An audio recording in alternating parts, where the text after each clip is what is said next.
very happy to be here in Coimbatore today. And எங்கள் படம் with love February 6th release ஆகுது. நாங்களாம் ரொம்ப எக்ஸைட்டடாக இருக்கோம். அண்ட் ப்ரொடியூசர்ஸாக மட்டும் இல்லாமல் தம்பியும் நானும் இந்த படத்தை ஆடியன்ஸாக உட்காந்து ஏற்கனவே பார்த்தாச்சு. ஸோ நீங்கள் எல்லாம் இந்த படத்தை பார்த்து என்ஜாய் பண்ணுவீங்கன்னு நாங்கள் நம்புகிறோம்.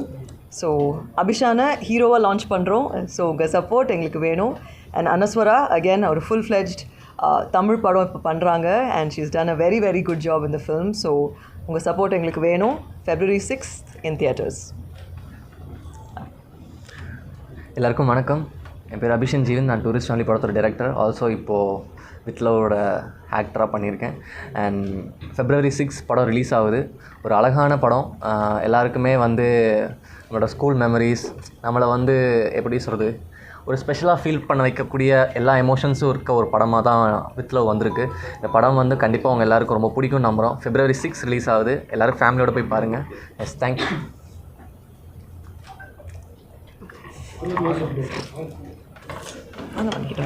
Okay, it's okay, cake it's ஓகேல. ஹாய், எல்லாருக்கும் வணக்கம்.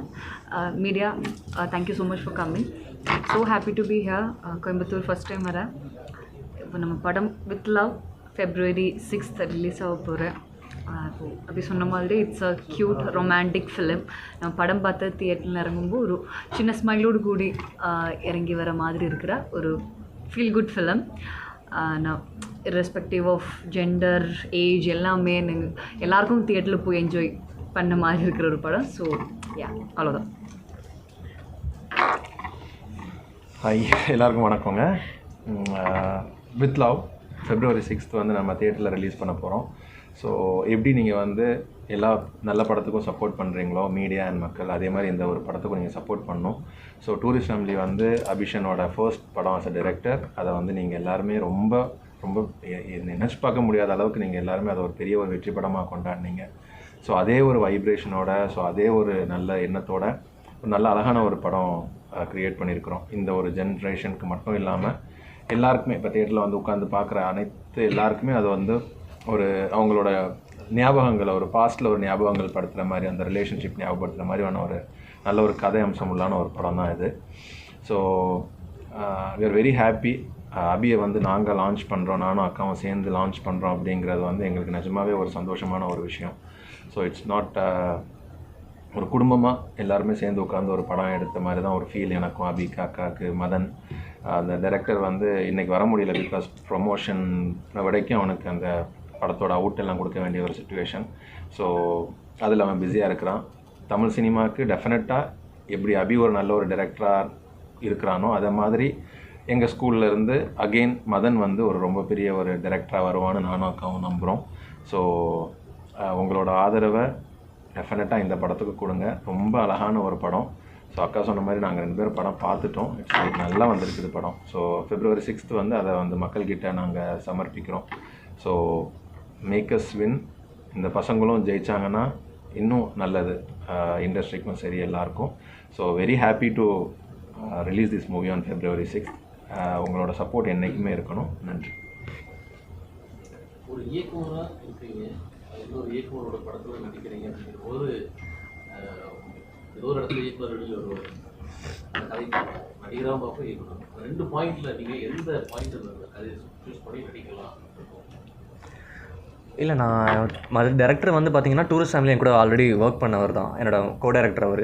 ஸோ நாங்கள் படம் பண்ணும்போதே அவர் என்கிட்ட கதையை சொல்லிட்டார். நான் அப்போ ரிலீஸ் ஆகல டூரிஸ்ட் ஃபேமிலி, அப்போவே வந்து இப்படி ஒரு கதை இருக்குது, நீங்கள் படிங்க, உங்களுக்கு பிடிச்சிருச்சுன்னா நம்ம பார்த்துக்கலாம் என்னென்னு அப்படின்னு சொல்லி ஆல்ரெடி என்கிட்ட கதை கொடுத்துட்டார். ஸோ நான் அந்த கதை படித்ததுக்கப்புறம் எனக்கு அதில் ரொம்ப ஸ்பெஷலாக இருந்துச்சு அந்த கதையே. லைக் எப்படி சொல்கிறது, ஒரு க்யூட்டான ஒரு லவ் ஸ்டோரி, அதுக்குள்ளே காமெடி, எமோஷன்ஸ்னு சொல்லி எல்லாமே இருந்துச்சு. எனக்கு அந்த டைமில் நான் கதை திரும்ப மதன்கிட்ட கூப்பிட்டு நான் கதை கேட்டேன், நரேஷன் கேட்டேன். அப்போ நான் டேரக்டராலாம் கேட்கல, ஒரு ஆடியன்ஸாக தான் உட்காந்து கேட்டேன். எனக்கு ஒரு ஆடியன்ஸாக நான் செம்மையாக என்ஜாய் பண்ணேன் அந்த படத்தை. அப்போது சரி, அதுக்கு மேலே எதுவுமே யோசிக்கல, பண்ணலான்ற ஒரு ஜோனுக்கு வந்தாச்சு. ஷூட்டிங்கில் கேட்குறீங்களா? அதுதான் ஷூட்டிங்லேயுமே சரி, நரேஷன்ஸ்லையுமே சரி, ஆப்வியஸாக உள்ளுக்குலேருந்து நம்மளுக்குள்ள ஒரு ஒன்று எட்டி பார்க்கும். அதை முடிஞ்ச அளவுக்கு நான் கண்ட்ரோல் பண்ணிப்பேன். அண்ட் எப்படி சொல்கிறது, ஒரு இன்புட்ஸாக நம்ம கொடுப்போம் இல்லையா, யாராக இருந்தாலுமே டீம் எண்ட் ஆஃப் த டே அது ஒரு டீம் ஒர்க் தான். ஸோ நம்ம தோன்ற விஷயங்கள் நம்ம ஷேர் பண்ணுவோம், இது வந்து இப்படி கொஞ்சம் பண்ணலாமா அப்படின்னு கேட்போம். டேரக்டருக்கு அது கன்வின்சிங்காக இருந்துச்சுன்னா அவர் வச்சுக்க போகிறாரு, இல்லைனா தூக்கிடுவார், அவ்வளோதான். ரீசெண்ட் டைமில் வந்து லவ் ஃபிலிம்ஸ்க்கு வந்து இந்த மாதிரி நீங்கள் சொன்ன அந்த பேட்டர்னில் லவ் டுடே கூட ஒரு இங்கிலீஷ் டைட்டிலோட லவ் என்ன வித் லவ் என்னென்னு பார்த்தீங்கன்னா நாங்கள் நிறைய பேர் யோசித்தோம், இந்த படத்துக்கு நிறைய பேர் யோசித்தோம். ஆனால் கடைசியில் வித் லவ் வந்து எங்கே அரைவ் ஆச்சு நாங்கள் எல்லாருமே படம் பார்த்தோம் ஒன்றா சேர்ந்து. பார்த்ததுக்கப்புறம் இது ஒரு அழகான லவ் லெட்டர் மாதிரி எங்களுக்கே ஃபீல் ஆச்சு. அடடா அப்படின்ற மாதிரி லாஸ்ட்டில் இந்த படம் வந்து வித் லவ் ஓட நாங்கள் உங்களுக்கு சமர்ப்பிக்கிறோம் அப்படின்றது தான் இந்த டைட்டிலுக்கு பின்னாடி இருக்க ஒரு ஸ்டோரி. ஜேர்னி வந்து இயக்குனராக ஸ்டார்ட் பண்ணி எடுத்தோன்னே அடுத்த ஹீரோவாக ஸ்டார்ட் பண்ணி என்ன காரணம்? என்ன காரணம்னா இது பிளான் பண்ணி அப்படி பண்ணல. அது நான் டைரக்ஷன் முடிச்சு திரும்ப அடுத்த கதை எழுதுறதுக்காக தான் உட்காந்துருந்தேன். அப்போ மேமை எதாச்சியாக மீட் பண்ணியிருந்தேன். மேம் தான் ஃபஸ்ட்டு அந்த ஐடியா மண்டியில் போட்டாங்க. அவித் இங்கே நடிக்கணும் அப்படின்னு சொல்லி. மேம் டூரிஸ்ட் ஃபேமிலி மேம் பார்த்து ரொம்ப பிடிச்சிருந்துச்சு அவங்களுக்கு. அப்போ மேமும் சொன்னாங்க. சுற்றி இருந்த எல்லாருமே இப்போ டேரக்டர் மதனும் என்கிட்ட வந்து சொல்லியிருந்தார். என்னென்னா எல்லாருமே வந்து என்னை நம்பினாங்க. நான் என்ன நம்பினதை விட எல்லோரும் என்னை நம்பினாங்க. ஸோ எனக்கு வந்து ஒரு 3 ஃபிலிம்ஸ் 4 ஃபிலிம்ஸ் டைரக்ட் பண்ணிவிட்டு அப்புறம் நடிக்கலான்ற ஒரு ஆசை இருந்துச்சு. ஆனால் அது இவ்வளோ சீக்கிரம் எனக்கு வருன்றதை நான் எதிர்பார்க்கல. ஸோ நிறைய எல்லாத்தையும் டிஸ்கஸ் பண்ணி ப்ராப்பராக அதுக்கப்புறம் தான் இறங்கினது. அந்த ட்ரைலர் கீழே அவங்க டீசர் ரிலீஸ் ஆச்சு, அது ஃபுல்லாக கீழே அந்த கமெண்ட்ஸ் எல்லாமே பிரதீப் ரங்கநாதன் செகண்ட் அப்படின்ற மாதிரி எப்படி பார்க்குறேன்? இல்லை அது இப்போது எனக்கு தெரிஞ்ச சிமிலரான பேட்டர்னில் இருக்கிறதுனால அது தோணுதுன்னு நான் நினைக்கிறேன். ஏன்னா மொதல் படம் நாங்களும் அவரும் டைரக்ட் பண்ணியிருந்தார், 2வது படம் ஆக்டராக இருந்தார். சேம் தான் எனக்கும் நடக்குது. ஸோ இதே மாதிரி எனக்கு தெரியல நிறைய சிமிலாரிட்டிஸ் எங்களுக்குள்ளே இருந்துச்சு. ஸோ அதனால் அந்த இது வருதுன்னு நினைக்கிறேன். அண்ட் ஆல்சோ அந்த டீசரில் பார்த்த அந்த சீனோட ஒரு எமோஷன்ஸ் பார்த்திங்கன்னா அது ஒரு ஹை ஆன் எனர்ஜியில் இருந்துச்சு. அதுக்கான ரீசன் கதைக்குள்ள இருக்குது. படம் பார்த்தா அது போயிடும்னு நான் நம்புகிறேன். அவ்வளோதான். மேம், இப்போ உங்களுக்கான அக்சசபிலிட்டி பொறுத்தவரைக்கும் நீங்கள் பெரிய ஸ்டார்ஸ் கூடவே படம் ரிலீஸ் பண்ணலாம், ஒர்க் பண்ண முடியும், அந்த படத்தை டேரக்ட் பண்ண முடியும், ப்ரொடியூஸ் பண்ண முடியும், எல்லாம் செய்ய முடியும். பட் அதை கடந்து ஒரு யங்ஸ்டர்ஸ்க்கு அவங்கள மோட்டிவேட் பண்ணுற மாதிரி அவங்க கதைக்களத்தை வெளியில் கொண்டு வரணும் அப்படிங்கிற பாயிண்ட் எங்கேருந்து ஸ்டார்ட் ஆச்சு? இந்த படம் எந்த பாயிண்ட் உங்களுக்கு இன்ஸ்பைர் பண்ணும்? Actually I am very very blessed to be doing this film as a ப்ரொடியூசருங்க. எனக்கு அபிஷான் மேலே அவ்வளோ நம்பிக்கை. அபி சொன்ன மாதிரி நான் டூரிஸ்ட் ஃபேமிலி பார்க்கும்போதே நான் சொல்லிட்டேன் இந்த பையன் ஸ்டார் அப்படின்ட்டு. நீங்கள் படம் பார்த்தா நீங்களாம் ரியலைஸ் பண்ணுவீங்க. பெரிய படம் பண்ணணும் சின்ன படம் பண்ணணுன்ற எதுவும் கான்ஷியஸ் டிசிஷன் இல்லைங்க. தம்பியும் நானும் பேசிகிட்டு இருக்கும் போது மதன் ஸ்கிரிப்ட் எங்கள் டைரக்டர் இன்றைக்கி வர முடியல அன்ஃபார்ச்சுனேட்லி, பட் ஃபுல் பவுண்ட் ஸ்கிரிப்டோடு வந்தாங்க. அண்ட் அட் தட் டைம் அபிஷானோடையும் மதன் ஒர்க் பண்ணிகிட்ருக்கிற அந்த கம்ஃபர்ட் லெவலும் எங்களுக்கு தெரிஞ்சிச்சு.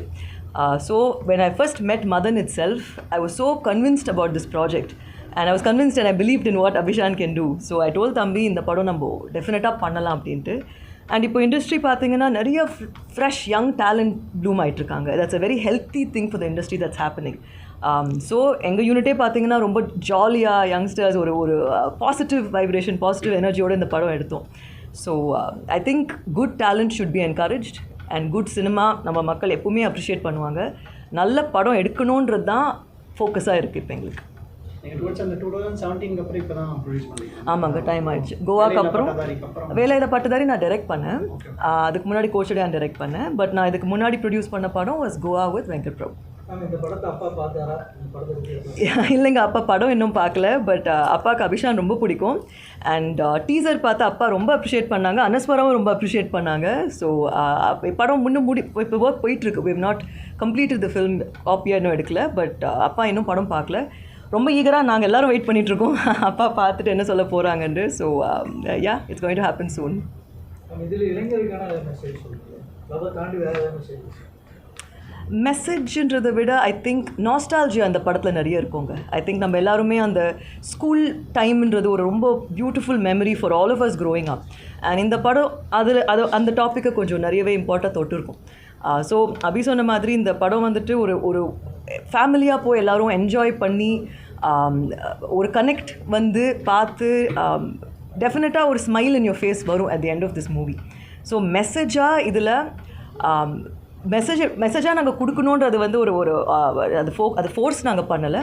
பட் படத்தில் ரொம்ப நல்ல டைலாக்ஸ் உண்டு, படத்தில் நிறைய நல்ல மொமெண்ட்ஸ் உண்டு. So I am sure there be a good take away from the movie that people can expect from With Love. Kochadaiiyaan மாதிரி மறுபடியும் ஒரு டெக்னாலஜி சம்மந்தப்பட்ட மூவியை எதிர்பார்க்குறாங்க. ரொம்ப ஆசையாக இருக்குங்க. 10 வருஷத்துக்கு முன்னாடி 11 இயர்ஸ்க்கு முன்னாடி இவ்வளோ டெக்னாலஜி கிடையாது. ரொம்ப ரொம்ப ஆசையாக இருக்குது. அண்ட் டெஃபினட்டாக அப்ராட்லலாம் ஏஷியா மீன் சைனா, ஜப்பான், ஹாலிவுட்டாக இருக்கட்டும், அனிமேஷன்ற மீடியமுக்கு லைவ் ஆக்ஷன் மீடியம் அளவுக்கு இம்பார்ட்டன்ஸ் இருக்குது. சம்டைம்ஸ் லைவ் ஆக்ஷன் படங்களை விட அனிமேட்டட் படம் அங்கே நல்லா ஓடும் பாக்ஸ் ஆஃபீஸ் கலெக்ஷனில். ஸோ இந்தியாலுமே I am so happy Mahavatar Narsimha ரீசெண்டாக வந்து அதை ஒரு ஓப்பன் பண்ணியிருக்கு. ஸோ ஃப்யூச்சரில் நிறைய அனிமேஷன் படம் வரணும்னு நான் I really hope and pray and as a production house நாங்களும் அந்த எஃபர்ட் டெஃபினட்டாக எடுப்போம். பட் அன்லைக் 10 years ago இப்போ technology is advanced a lot. யாரை வச்சு பண்ணணும்னு நினைக்கிறீங்க இப்படி பண்ணுறாங்க? அது கரெக்டாக கதையை பொறுத்துங்க.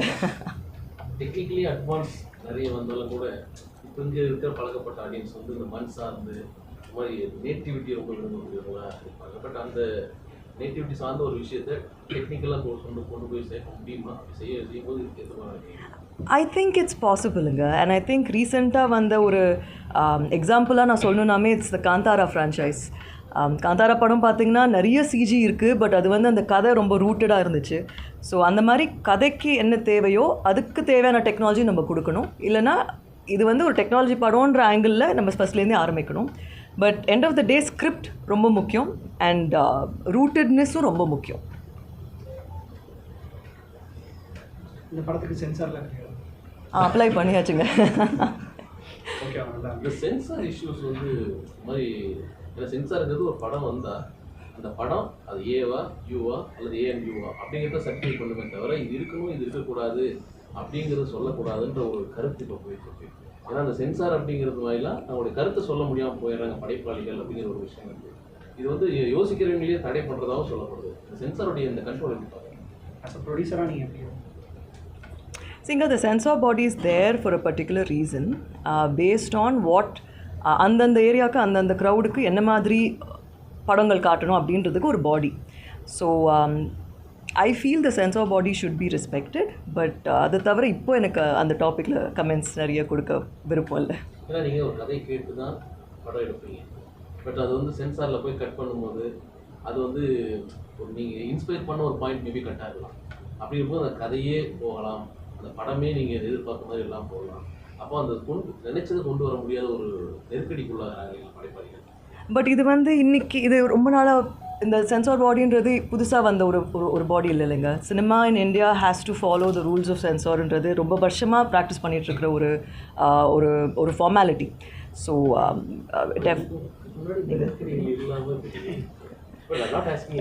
இல்லைங்க, not like that. But I genuinely think the body should be respected. பட் அதுக்கு மேலே ஏற்கனவே சொல்லிட்டேன், I don't want to say anything more. நீங்கள் தமிழ் படம் ஃபுல்லாக பண்ணியிருக்கீங்க, உங்களோட experience?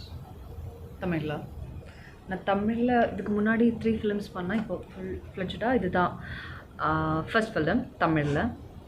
It's a great experience. ஏன்னா I got a good team with me.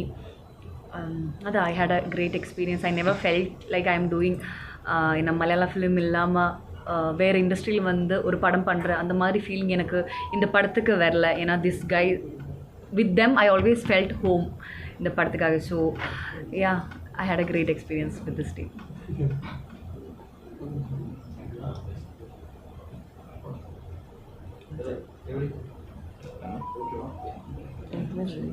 என்கிட்ட கேட்கலையா? நெக்ஸ்ட் ப்ராஜெக்டில் என்ன சொல்கிறீங்களா? தம்பியும் நானும் கதை கேட்டுட்ருக்கோங்க, நீங்கள் சொல்லுங்கள். நெக்ஸ்ட் ப்ராஜெக்ட் லைனப்பாக இருக்குதுங்க. ஒரு ரெண்டு ப்ராஜெக்ட் ஆல்மோஸ்ட் கன்ஃபார்ம் ஸ்டேஜில் இருக்குது. ஸோ இது முடிஞ்சதுக்கப்புறம் வித்தின் அ மந்த் ஒரு 40-45 டேஸில் வந்து எல்லாமே கிளியர் ஆனதுக்கப்புறமா எவ்ரிதிங் இஸ் பேப்பர் ஒர்க் எல்லாமே முடிஞ்சதுக்கப்புறம் டெஃபினட்டாக அனௌன்ஸ் பண்ணுவோம். ஷார்ட் ஃபிலிம் பண்ணிட்டு கூட பவுண்டர் ஸ்கிரிப்டோட வரவங்களுக்கு ரிலீவ் பண்ணி படம் கொடுக்குறது. பட் அது வந்து சில சீனியர்ஸ் வந்து கிரிட்டிசைஸ் பண்ணுற மாதிரியான ஒரு டாப்பிக் இருக்குது. லைக் வராங்க உடனே ஐடி ஒர்க் பண்ணுறாங்க, ஸ்கிரிப்ட் வராங்க, ஒரு ஃபிலிம் பண்ணுறாங்க அப்படின்னு சொல்லிட்டு ஒரு சம்டைம்ஸ் பார்க்கணும். பட் அது எப்படி நீங்கள் ஏன்னா யங்ஸ்டர்ஸ் கொண்டு வரணும்னு நினைக்கும் போது இந்த மாதிரி கிரிட்டிசிசம்லாம் வருது, வரணும் இல்லைங்க. கிரிட்டிசிசம் வந்து அவங்க உள்ளே என்ட்ராகும்போது மேபி வரலாமா இருக்கும். அவங்களோட ஒர்க்கை பார்த்துட்டோம்னு வச்சுக்கோங்களேன், அந்த கிரிட்டிசிசம் எல்லாம் உடஞ்சி போயிடும். ஸோ ஒரு உள்ளே வரும்போது என்ன இவனுக்கெல்லாம் கொடுக்குறாங்களா, இவன் எப்படி இது என்ன ஒர்க் பண்ணாங்க அப்படிங்கிற மாதிரி பேசுவாங்க. பட் அந்த எண்ட் ஆஃப் த டே அந்த ப்ராடக்ட் வெளியே வரும்போது, இப்போ அபியே எடுத்துக்கோங்களேன். அபி வந்து ஃபஸ்ட்டு அவனுக்கு அவன் ஷார்ட் ஃபிலிம் தான் எடுத்துகிட்டு இருந்தான். ஸோ அவனை கொடுத்துட்டு இன்றைக்கி நம்ம ஒரு எடுக்கும்போது இந்த பையனை வச்சு என்ன பண்ணிடுவாங்கன்னு பார்க்கலான்னு கிரிட்டிசேஷன் வரலாம். இன்றைக்கி இந்த வருஷத்தில் அந்த பையனை தூக்கி கொண்டாடிட்டாங்கல்ல மக்கள். ஸோ அவ்வளோதான். அந்த கிரிட்டிசிசம்ங்கிறது என்றைக்குமே ஒரு ஆரம்பத்துக்கு தான் கிரிட்டிசிசம் இருக்கும். ஸோ அது ஜெயிச்சிட்டோன்னா அந்த கிரிட்டிசிசம்லாம் உடஞ்சி போயிடும்.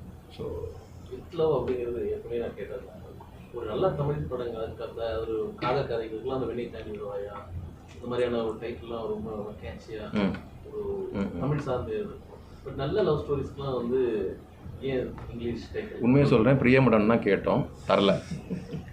பிரியமுடன் தான் கேட்டோம், தரல. கம்ப்ளைண்ட் அதனால வித் லவ்.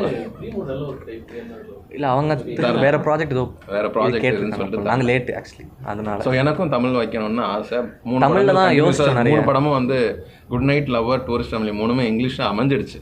ஸோ இதுவும் ஆட்டோமேட்டிக்காக வித் லவ்னு இங்கிலீஷாகவே போயிடுச்சு. பட் நான் ப்ரிஃபர் பண்ணது அந்த ஒரு வேர்டு தான் ப்ரிஃபர் பண்ணேன், அந்த டைட்டில் தான் ப்ரிஃபர் பண்ணோம். ஆனால் உங்களுக்கு எந்த ஜோன் கம்ஃபர்ட்டாக இருக்குது, டேரக்டரா ஹீரோவா? இது இல்லை கம்ஃபர்டபுள்னு பார்த்தீங்கன்னா ரெண்டுமே கம்ஃபர்டபுளாக தான் இருக்குது. தனியாக இதுதான் அப்படின்றது தெரில எனக்கு. ரெண்டுமே ரெண்டாவது சினிமாக்குள்ளே தான் இருக்கோன்றது அதுதான் ஒரு ஹை கொடுக்குதுன்னு நினைக்கிறேன். அது என்ன வேலைன்றது எனக்கு பெருசாக இது இல்லை. அடுத்தது என்ன மைண்ட் செட் இருக்குது, இது டேரக்டர் கண்டினியூட்டிவா இல்லை ஹீரோவா கண்டினியூட்டிவா? இல்லை நான் எழுதிக்கிட்டு இருக்கேன், டைரக்ஷனும் பண்ணுவேன், நடுவில் நடிக்கிறதும் பிளான் பண்ணிகிட்டு இருக்கேன். ரெண்டுமே பண்ணுறது தான் plan. Young fellows, youngsters, young upcoming டேரக்டர்ஸோடைய ஸ்கிரிப்ட்ஸை வந்து நீங்கள் சூப்பர் ஸ்டாருக்கு கொண்டு சேர்த்துருக்கீங்க. வாலியை கூட அவர் சொல்லியிருப்பாரு. அப்படி இருக்கையில் இப்போ யங்ஸ்டர்ஸ் நீங்கள் ஒர்க் பண்ணக்கூடிய அவங்க ஏதோ ஸ்கிரிப்ட் தலைவர் கொண்டுட்டு போகலாம் அப்படிங்கிற மாதிரிலாம் தோணியிருக்கா? அதை பற்றி ஏதாவது சஜஸ்ட் பண்ணிக்கிறீங்க? ஒரு நல்ல கதை தாங்க அப்பா எப்பவும் எதிர்பார்க்குறாங்க. ஸோ டெஃபினட்டாக யங்ஸ்டர்ஸோடு நான் நிறைய இப்போ இன்ட்ராக்ட் பண்ணுறதுனால ஒரு நல்ல கதை இருந்து அது அப்பாவுக்கு பிடிக்கும் அப்படின்றது எனக்கு அப்படி தோணுச்சுன்னா டெஃபினட்டாக அப்பா கிட்ட நான் கொண்டு போவேன். He again looks at talentuங்க. அப்பா பார்த்தீங்கன்னா இப்போ recent times is been working with a lot of youngsters. So டேலண்ட்டை பார்ப்பாங்க அப்பா அண்ட் ஸ்கிரிப்டை பார்ப்பாங்க. அப்புறம் என் அப்பா வந்து ஒரு directors actor, he'll fully surrender.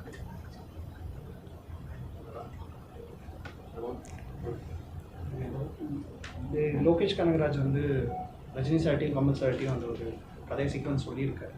அது ஃபுல்லாகவே ஆக்ஷனாக இருக்கா, நல்லா ட்ராபேக்குன்ற மாதிரி. அதை எப்படி பார்க்குறீங்க? அகெயின் அவங்க சார் 2 பேர் நடிக்கிறத எப்படி? I think it's wonderful to see 2 legends come together on screen. இவ்வளோ வருஷத்துக்கு அப்புறம் அப்பாவும் கமல் அங்கிளும் ஸ்க்ரீனில் பார்க்குறது டெஃபினட்டாக ஆடியன்ஸாக I think it will be extremely exciting. Lokesh project பற்றி ஐ திங்க் அவங்க ரீசெண்டாக பேசியிருக்காங்க. ஸோ அதுக்கு மேலே I don't have anything to say. So அப்பா அண்ட் கமல் அங்கிள் காம்பினேஷனுக்கு எல்லார் மாதிரியும் நானும் வெயிட்டிங். இப்போ இருக்க இண்டஸ்ட்ரி எப்படி பார்க்குறீங்க? இப்போ இருக்க சினி இண்டஸ்ட்ரீஸ் உங்களோட பார்வையில் எப்படி இருக்கு? இண்டஸ்ட்ரீஸ் எல்லாமே எப்படி சொல்கிறது, things keep changing, things keep evolving. So we all have to adapt and evolve with time. இப்போ இண்டஸ்ட்ரி வந்து of course there's a lot of OTT culture that's come in which is very new. So there are OTT stars also, there are theatrical stars also. But I think நல்ல கதைகள் நல்ல படம் வந்தால் நம்ம audience எப்பவும் accept பண்ணிக்கிறாங்க. அது இன்னி வரைக்கும் நடந்திருக்கு. சின்ன படமோ பெரிய படமோ அந்த கண்டென்ட் கனெக்ட் ஆடியன்ஸ் பண்ணிட்டாங்கன்னா அது ஓடும். So I think it's a very healthy trend. And again, a lot of young talent are getting introduced, young heroes are getting introduced, new heroines are coming. So ஒரு நல்ல ஃபேஸில் இருக்க industry நான் நம்புகிறேன். இந்த ரீரிலீஸ் கல்ச்சர் இருக்கு. Rerelease ஒரு நல்ல கதைகள் ரிலீஸ் ஆனதுனால ரீரிலீஸ் பண்ணுறாங்க அப்படின்ற மாதிரி கமெண்ட்ஸ்லாம் நான் பார்க்குறேன். ஏன்னா சில படங்கள் வர்றது வந்து பெரிய ஈர்க்கக்கூடியதாக இல்லை, அதனால் ரீரிலீஸ் வந்து பண்ண வேண்டிய தேவையில் இருக்குங்கிற மாதிரி சில கமெண்ட்ஸ் இருக்குது. சிலது கொண்டாடக்கூடிய சூழ்நிலை இருக்குது. இப்போ ரீசெண்ட் டைம் நம்ம மங்காத்தா கூட பயங்கரமாக இருக்கும். அகேன் நாஸ்டால்ஜியாங்க, அதான் சொன்னேன். இப்போ ரீரிலீஸ்னால் நம்ம சின்ன வயசில் ஒரு யங்கராக இருந்த ஸ்டேஜில் ஒரு படத்தை தியேட்டரில் பார்த்து என்ஜாய் பண்ண அதே எக்ஸ்பீரியன்ஸ் ஒரு ரீரிலீஸில் it recreates those memories for you.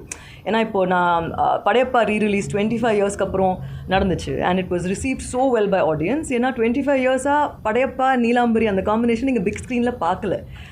And என்ன தான் இந்த ரீல் கல்ச்சர் வந்தாலும் இந்த வெர்டிக்கல் சினிமா அதெல்லாம் என்ன வந்தாலும் அந்த தியேட்டர் எக்ஸ்பீரியன்ஸுன்றது will never go. So I think ரீரிலீஸ்ன்ற கான்செப்ட் என்னை பொறுத்த வரைக்கும் again is nostalgia. It's to go back to a time வாட்சிங் a film that you watched years ago. அதெல்லாம் ஃபெஸ்டிவல் சமயத்தில் அதை ரிலீஸ் பண்ணுறாங்களா, அதாவது சின்ன படங்களாக அடிவாதுன்னு பேசுகிறாங்க. ஸோ அது எப்படி பார்க்குறீங்க? தனியாக எடுக்காமல் ஃபெஸ்டிவல் டைம்லேயே அந்த ரிலீஸ் படங்களாக ரிலீஸ் பண்ணுறாங்க. I think producers production house டிசிஷனுங்க இதெல்லாம்.